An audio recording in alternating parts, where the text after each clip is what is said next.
Get ready with me to meet my biological father for the first time in like 20 years.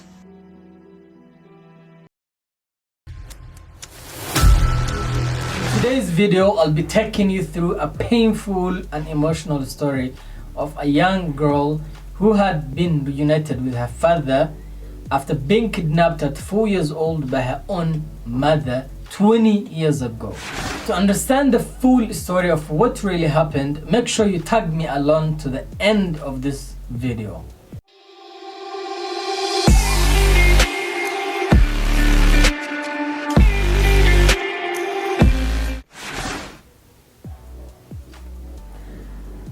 Yo, what up beautiful people, it's your boy Farouk and welcome back to another interesting video.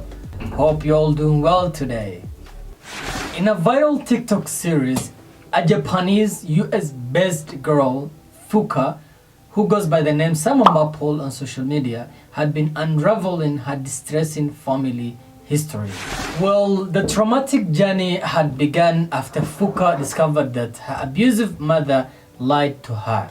All her life, Fuka believed they moved from Japan to America because her father abandoned her. Basically, my biological father and I were separated when my mom took my brother and I to the United States when I was 4 and didn't tell him, so he didn't know where we went, and I haven't seen him in like 20 years. However, Fuka had discovered that her mother had been covering up her past, and they moved from Japan against her father's will. In 2022, Fuka had discovered that she was a Japanese citizen, so she decided to flee back to Japan, and she visited her birthplace for the first time in 18 years to see her maternal grandmother. I just want to remind everyone not to book your flight last minute. This is how I ended up on a 20-hour flight from New York to Tokyo with 2 layovers. It was nice to see the Grand Canyon, but the airport in LA was kind of sketchy. I had to walk 30 minutes underground to the next terminal. I had to wake up at 3 a.m. to catch my flight and couldn't sleep on any of the planes. I was in the middle seat on my flight to Japan. It was 11 hours long, and it was honestly very rough. I felt every single hour, but I'm finally here, and it's super exciting even though I feel dead inside. But I am gonna go catch some sleep at the hotel, and it's a capsule hotel, so it's cool. After reconnecting with her grandmother, she found a photograph of her biological father in her grandmother's house, but she had no idea where he was. Last year, I was at my grandma's house in Japan, and I went through the closet and I found a picture of him, which I will insert here. And so I was like, oh, I wonder how he's doing. So I put his Japanese name into Facebook and he popped up, and I sent him a message that was like, hi, like, I'm, your daughter. Do you remember me? I don't think he used Facebook because I didn't hear from him for a few months. I heard from him actually after I posted a TikTok video and it got like 4 million views. And in an exceptional effort, TikTokers had found her father on Facebook. Fuka decided to reach out and send him a message. Can we skip to the good part? To her surprise, several months later, this is the response that Fuka received from her father.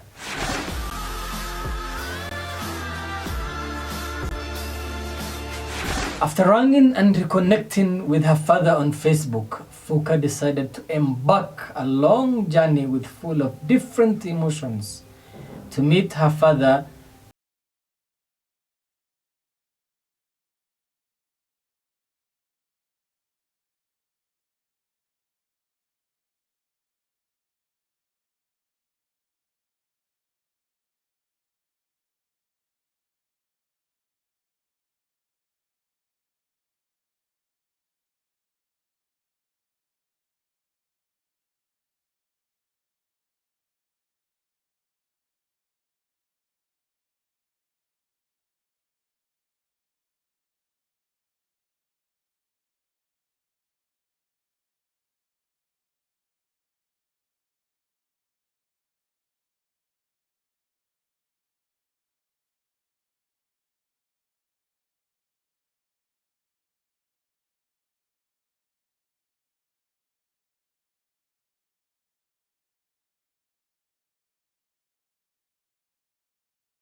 full certification, and when he came back, like, it was for like a week, like, you're not allowed to use your phone or anything for that week. He came back and we were gone. So then he came to the United States to try to get us back, and we actually had to go back to Japan because our visas expired. So during that time, like, we went back to Japan.